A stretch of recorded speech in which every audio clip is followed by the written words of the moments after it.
Mas antes de prosseguir, eu quero fazer um pedido a você. Coloque em nome de Jesus, assuma um espírito de alegria. Coloque no teu coração um espírito de fé e de confiança em Deus.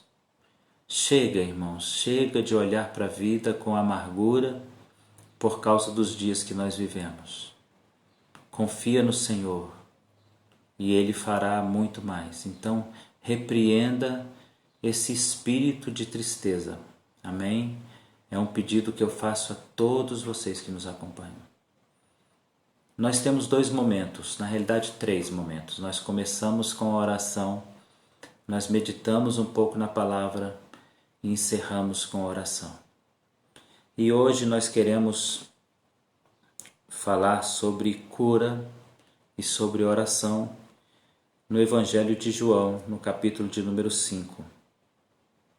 No Evangelho de João, no capítulo de número 5. Diz assim a palavra do Senhor. Passadas estas coisas, havia uma festa dos judeus e Jesus subiu para Jerusalém. Existe ali, junto à porta das ovelhas, um tanque chamado em hebraico Betesda, o qual tem 5 pavilhões.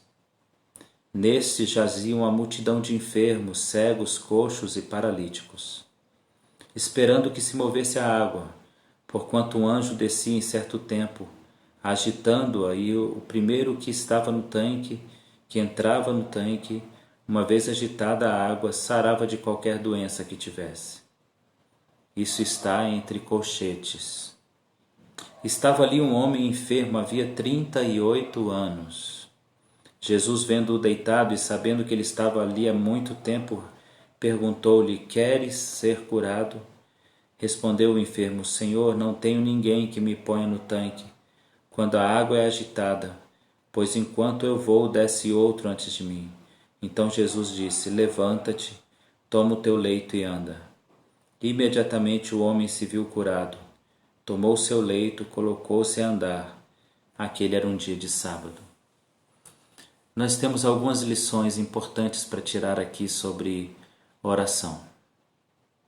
A palavra de Deus diz que Jesus subia para uma festa em Jerusalém. Então ele se dirigia ao lugar dessas festas. Era uma festa religiosa. Então a celebração acontecia no centro de observação religiosa de Israel, que era o templo que estava em Jerusalém. Mas para subir ao templo, Jesus toma um caminho diferente dessa vez, e ele passa em um lugar que tinha uma grande piscina chamada Tanque de Betesda, que em hebraico significaria lugar de misericórdia ou casa de misericórdia. Ali, diz a Bíblia, havia uma multidão de pessoas, coxos, enfermos e aleijados. E o Senhor, passando ali, ele encontrou-se com um homem que estava naquele lugar há 38 anos, esperando a cura, porque havia uma cultura, na realidade havia uma fantasia que tinha sido criado pelas pessoas.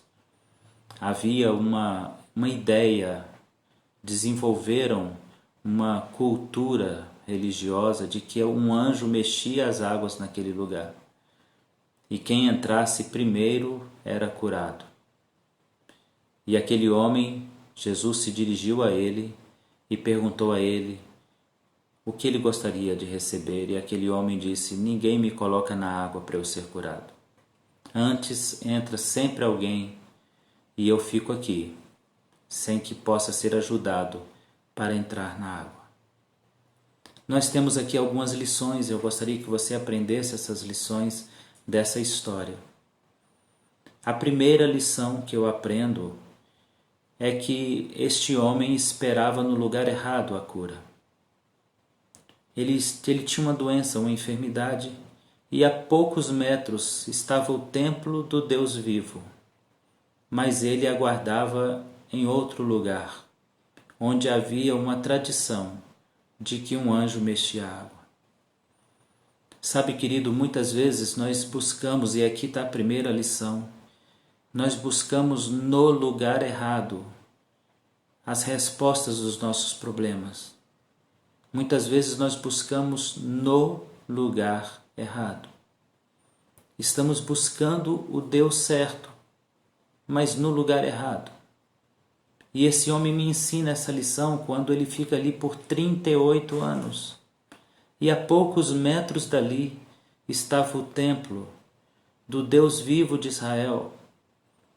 A poucos metros dali, por muitas vezes Jesus havia feito milagres ali bem perto dele. Mas ele aguardava no lugar errado. A palavra de Deus diz que aquele lugar se chamava Casa de Misericórdia. Mas aí eu aprendo a segunda lição. Não há misericórdia fora da presença de Deus. Porque a palavra daquele homem é que ninguém tinha misericórdia dele. Ele estava doente há 38 anos e ninguém o colocava na água. Antes alguém entrava sempre primeiro. As pessoas sempre priorizavam a si e depois, então, tinham misericórdia do outro. Não era uma casa de misericórdia. Não há misericórdia fora da presença do Senhor. Não há misericórdia fora do Senhor. Não há como encontrar misericórdia de homens. Só encontramos a misericórdia no Senhor. Essa é a segunda lição que eu aprendo. Eu aprendo uma terceira lição. Aquele homem gerou expectativas no Deus errado. Ele gerou expectativas de forma errada. Enquanto Deus estava no templo, ele aguardava um anjo. Sabe, muitas vezes nós depositamos a nossa expectativa nas pessoas erradas. Você está esperando que de repente seja um determinado médico que traga a cura. Ele será usado por Deus, poderá ser usado por Deus, mas às vezes você fica esperando a resposta em uma pessoa, e você fica esperando a resposta em alguém, e joga a tua expectativa nessa pessoa, neste alguém. E aí você se frustra, se decepciona. E eu aprendo essa terceira lição com este homem, porque ele está ali esperando, ele está ali aguardando um anjo, quando ele poderia estar aguardando o próprio Deus. A quem você está aguardando? Você está esperando que alguém seja a sua resposta? Você está colocando sua esperança em pessoas? É isso que eu estou entendendo? É isso que o Espírito Santo está falando no meu coração? É verdade? Você está com expectativa em pessoas? Então você corre um sério risco de se frustrar. Se você estiver colocando a expectativa do seu problema em alguém, você corre o risco de ser frustrado. Mas eu aprendo uma quarta lição com esse homem. A Bíblia diz que Jesus vai até ele e lhe faz uma pergunta. É tão interessante que ele estava ali há 38 anos. 38 anos e Jesus faz a ele uma pergunta. Você quer ser curado? E ele responde, não há quem me coloque na água. E eu aprendo uma quarta lição. Nós costumeiramente respondemos errado às perguntas de Deus.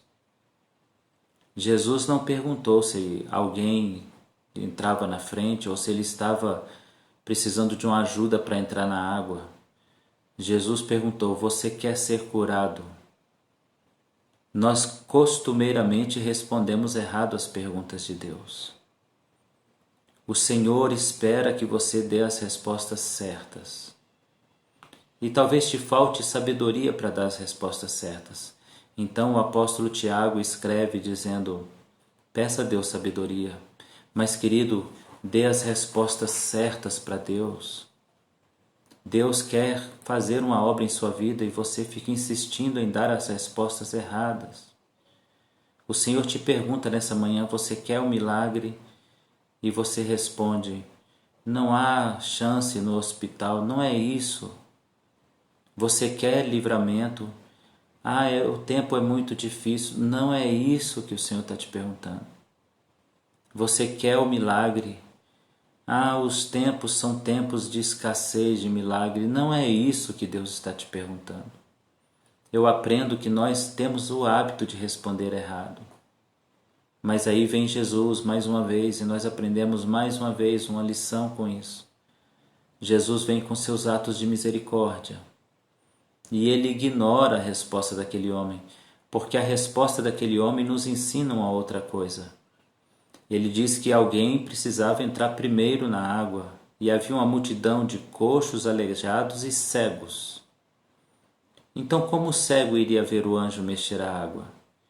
Como o aleijado conseguiria chegar primeiro? Como o coxo conseguiria chegar primeiro? Às vezes nós estamos tão cegos quanto à realidade de tudo que nos cerca, que nós vamos ficar esperando, e eu aprendo uma nova lição com esse homem. Esperamos, esperamos, esperamos sem agir da maneira certa. Cercado por pessoas que estão na mesma condição, ao invés de reagirmos, nós esperamos, esperamos. Até quando você vai esperar? Quando você vai entender que Deus espera de você uma ação? Até quando você vai ficar esperando as coisas acontecerem? Você precisa de uma ação, de uma atitude. Obviamente existem coisas que você precisa de uma resposta de Deus, mas agora eu falo àqueles que estão entendendo o que é para eles.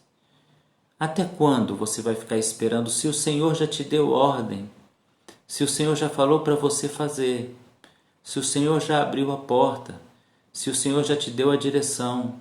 Até quando você vai esperar para poder agir? Aquele homem esperou 38 anos, você vai esperar quanto tempo? A multidão que nos cerca, eu aprendo essa lição também, a multidão que nos cerca tira a nossa motivação. Porque estão todos ao nosso redor em grandes lutas e tribulações. E se nós ficarmos olhando para as pessoas que nos cercam, nós vamos nos entregar, nós vamos nos abater, nós vamos nos entristecer. Se nós ficarmos olhando as circunstâncias dos nossos dias e o que as pessoas estão pensando, nós vamos abandonar a fé. Tire em nome de Jesus o olhar do homem. Tire o olhar e a expectativa do anjo.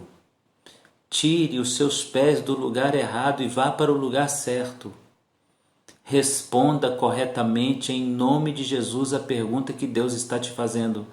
O que você quer? É a pergunta que Deus está te fazendo. Você quer o milagre? E aí vem mais uma última lição desse homem. Ele diz: não há ninguém que me coloque na água primeiro.